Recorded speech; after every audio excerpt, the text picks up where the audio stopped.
Changing tires is a critical moment during the race. You can win or lose everything.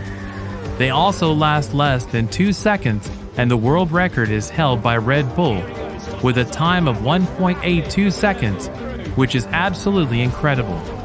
So if you want to know how teams change tires so quickly, stay tuned to the video because we'll analyze the pit stops in detail, so you can understand the process and why it is so fast. We'll also explain who is responsible for changing the tires. Formula One is impressive in many ways, but one of the most beautiful aspects of the race is seeing the tire change. It is the motorsport category in which the most people are involved in this process, with around 20 people participating. Why do I say around 20? Because there is no limit on personnel. The FIA does not put any restrictions on the number of people, and each team can bring as many people as they consider necessary. Each of these people has a very specific role to ensure that the time taken is minimal. And that is what we are going to discuss now. We'll explain in detail what each mechanic's function is to keep the time as low as possible. We start with the 2 people responsible for lifting the car, the individuals in charge of the front and rear jacks. The front jack is a rather complex mechanical system, whereas the rear jack is much simpler. However, even though it is simpler, if you have noticed, it is slightly inclined. Why is that? This is because it makes it much easier for the mechanic to lift the car. He will have to let the car pass in front of him first and then lift it. In this way, lifting the car is simpler and less time is lost. Moving on to the next position, there are 3 mechanics for each wheel, and each has a specific function. We have one mechanic who takes off the wheel, another who puts it on, and the third who has the gun to release the wheel, so his teammates can remove or insert the tire. A curiosity here is that Formula One cars already have the nut installed on the tire itself, so the person in charge of the gun only has to tighten the tire. In this way, the time taken for the stop is even further reduced. And from here, we have other positions that are not as easy to see. For example, we're talking about the 2 mechanics who are responsible for stabilizing the car. Obviously, when the car stops and the mechanics take off the tires, it will tend to sway and tilt slightly. Well, these 2 people are responsible for keeping the car as stable as possible, so that the mechanics in charge of taking off and putting on the wheels can do it more easily. They also have the function of removing any leaves or other elements that may obstruct the car's cooling vents, so that the car can cool properly. Moving on to another group of mechanics, we have the so-called spotters. They are simply people standing by, making sure that the tire change is done correctly, and also checking if another car is coming down the pit lane. Keep in mind that if a car stops and joins the fast line, which is where cars with a speed limiter of 80 km per hour pass through, and obstructs the car that wants to enter the pit stop, there will be a penalty for the team that let the car out, which is usually quite severe. But we'll talk about this in a video where we'll discuss penalties in Formula One. So if you haven't done so, subscribe and turn on the notification bell. Sometimes we also have other extra mechanics. Why do I say extra? Well, we're talking about mechanics who are responsible for adjusting the angle of the front wing. They don't always appear, but only when the driver complains that the balance of the car is incorrect and has some understeer. Well, these mechanics are responsible for slightly adjusting the angle of attack of the front wing to make the car as maneuverable as possible. In addition, the behavior of the car will also change greatly depending on the type of compound used. But as you know, in a Formula One race, there may be collisions, and the front wing may be broken. That's why, if it breaks, there are more mechanics ready to change this element and make a quick repair, although this is not usually the case. Then we have 2 other reserve mechanics. If the jack to lift the car fails, there are 2 other mechanics ready with a spare jack to lift the car and minimize the time lost.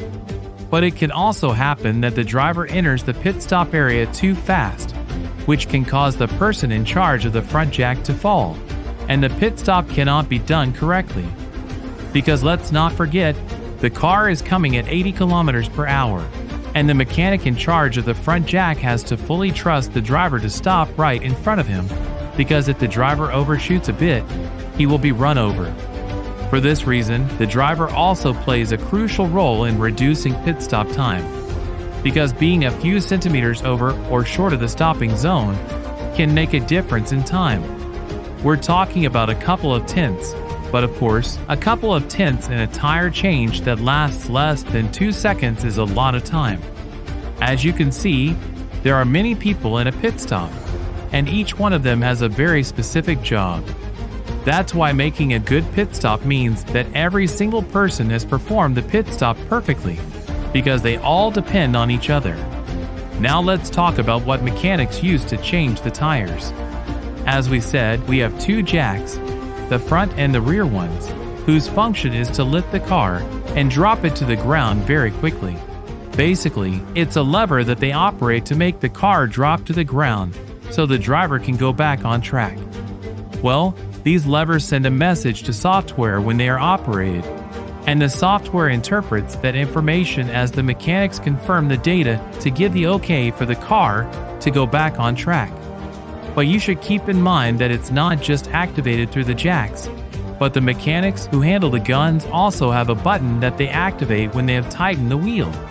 And to add, if all this wasn't enough, the final decision rests with the spotter who watches whether another car is coming through the pit lane or not. Because if this person doesn't activate the button, it means that another car is coming through the pit lane, and therefore the traffic light will remain red. Yes, all these signals and safety measures are designed so that the traffic light can turn green. If the traffic light in front of the driver is red, it means they cannot go back on track. But if it turns off or turns green, it means that the tire change has been done correctly, and it is safe for the driver to rejoin the track. As you can see, the teams have a pretty reliable system to ensure that the car only goes back on track when the pit stop has been done correctly. Now let's talk about the guns. These guns are pneumatic, meaning they operate on compressed air, and they develop an enormous amount of force, which allows them to rotate at an incredible speed. Additionally, they are very heavy, have a lot of force, and make a lot of noise. Here's a curious fact. There are 2 guns for each tire. Why? Well, again, in case one of them breaks down. This way, if there's any problem with the gun or it fails, the mechanic has another one right next to it to quickly change it and lose as little time as possible. The second curiosity in this aspect is that, as we said, the guns operate on compressed air. So all the compressed air is stored in tanks. That's why those structures are in the pit lane. First, to be able to pass the gun cables over the car, and second, to transport the compressed air they need to operate. And the last tool, let's say, are the cameras. The teams monitor the pit stop in detail, as they are aware that a bad stop can make you lose the whole race. This way, each stop can be studied in detail and errors can be determined so that they do not occur again. Sometimes consistency plays a fundamental role, not just speed. It's pointless to set a world record once and have the rest of the stops be a disaster. It's much more profitable to make many slightly slower stops, ensuring that no errors are made. This is actually what the teams ask the mechanics for, that the stops are as reliable as possible, and then if they are fast, even better. But the important thing is that there are no errors. In this regard, just like with drivers, some groups of mechanics are much better at changing tires than others. The ones that are one step ahead of everyone else are those of the Red Bull team. They really make the fastest stops on the grid and rarely make a mistake. Moving on to the next point, we now need to analyze the area where the tire change takes place. If you've noticed, it's delimited by lines of generally orange or yellow color, so that both the mechanics and the driver know where they have to position themselves or stop the car respectively. And these lines have measurements to determine if the driver has overshot or fallen short by a few centimeters. in order to optimize tire changes to the maximum. But these lines are not really painted, but rather adhesive tape with a certain relief so that the mechanics do not slip during the pit stop and have good adherence. Basically, it's like sandpaper. And if you've noticed, these lines called pit box are slightly inclined. Why is this? Because it's much easier for the driver to stop the car and face it if they are slightly inclined, especially on circuits where the pit lane is very narrow, because these cars are very large, and it's very difficult to make low-speed maneuvers with current F1 cars. And this is something that has become very popular in recent years. A couple of years ago, they were completely parallel, but both, this season and the previous one, we have started to see how more and more teams tilt the lines so that it's easier for the driver to stop in the right place. Finally, it's also important to note that times have dropped in recent years, both due to technological improvements and also due to improvements in mechanics. They now have strict physical preparation and a custom diet because they need to be agile, have good reflexes, and also have a lot of strength to be able to quickly move these huge tires that are quite heavy. As I mentioned at the beginning of the video, I'd like to finish by explaining who is responsible for the tire change. As you've seen throughout the video, it's the mechanics who are responsible for it.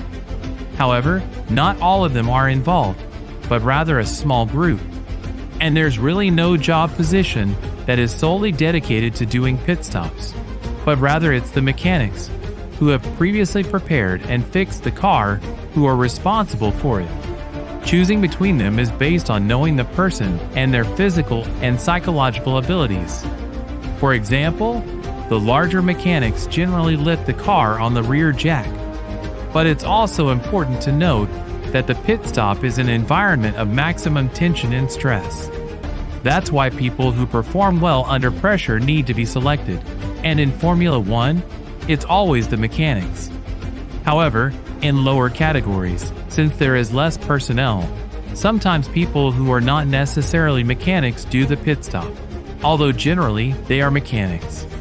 But I repeat, this only happens in lower categories.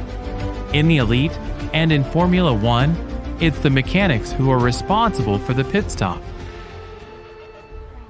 So that's it for the video. You can see that pit stops are critical in the race and are very well studied by the teams. So if you liked it, leave a like, and if you have any questions or suggestions for future videos, leave them in the comments section. See you, G.